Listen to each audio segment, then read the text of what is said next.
అదే RTV app వార్తల్ని క్షణాల్లో చదివే అవకాశం ఉంటుంది. ఒక న్యూస్ పేపర్, ఒక టెలివిజన్ ఛానల్ మీ చేతుల్లో ఎప్పుడూ ఉంటాయి. जनवरी 3 तारीख से जनवरी 26 तारीख तक AICC की तरफ से जो कार्यक्रम दिया गया है उसके तहत सर्वेपल्ली विधानसभा तिरुपति लोकसभा में पार्लियामेंट में आकर शर्मिला जी के साथ और हमारे यहाँ के डीसी बालागुरु जी और असेंबली के आज के कार्यक्रम में उन्होंने बहुत अच्छा काम किया। ऐसा हमारे कोऑर्डिनेटर हमारे भाई यहाँ पर आपने देखा कि डॉक्टर बाबा साहब अम्बेडकर की जिस तरीके से इस देश के अंदर सम्मान किया गया पार्लियामेंट के अंदर, देश के गृह राज्य मंत्री अमित शाह जिन्होंने अम्बेडकर जी का अपमान किया, उनका राजीनामा मांगकर पूरे देश में हम जो ये जय बापू जय भीम जय संविधान का कार्यक्रम कर रहे हैं, उसके तहत आज हम एक प्रियम्बल का फ्री डिस्ट्रीब्यूशन हमने पूरे रास्ते असेंबली में चलते चलते प्रियम्बल डिस्ट्रीब्यूट करते करते आए।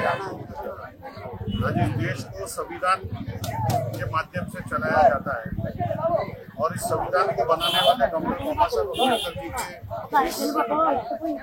इंसल्ट को हम कतई सहन नहीं करेंगे और अमित शाह जी के राजीनामा होने तक ये प्रक्रिया शुरू रहेगा, चलते रहेगा।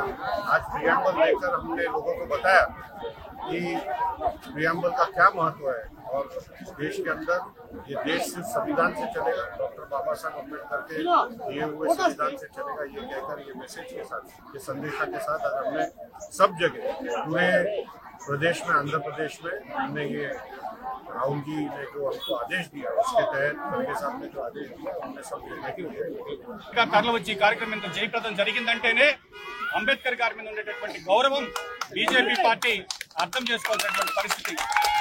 ఈరోజు దేశంలో మోడీ గారిని ఎదిరించేటటువంటి వ్యక్తి ఎవరైనా ఒకరు ఉన్నారంటే అది కాంగ్రెస్ పార్టీ అధ్యక్షుడు ఖర్గే గారు, అదేవిధంగా ప్రధానమంత్రి అభ్యర్థిగా ఉండేటటువంటి రాహుల్ గారు.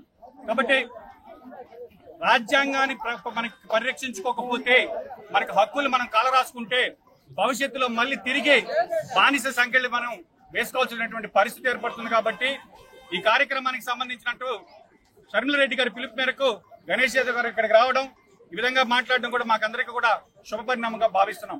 ఈ రాష్ట్రంలో బీజేపీ అంటేనే బాబు, పవన్, జగన్ వీళ్ళ ముగ్గురు కూడా కలిసే బీజేపీకి తొత్తులుగా వ్యవహరిస్తున్నారు. కనీసం అంబేద్కర్ గారిని మోదీ గారు పార్లమెంట్ సాక్షిగా తోలనాడితే అది ఖండించేటటువంటి ధైర్యం ఈ రోజు ఈ రాష్ట్రంలో ఉండేటటువంటి ఏ ఒక్క రాజకీయ పార్టీకి లేదంటేనే ఈ రోజు ఈ రాష్ట్ర ప్రజలు అర్థం చేసుకోవాలి. కాబట్టి ఖచ్చితంగా రాబోయే ఎలక్షన్ లో రాహుల్ గాంధీని ప్రధానమంత్రిగా చూస్తాం.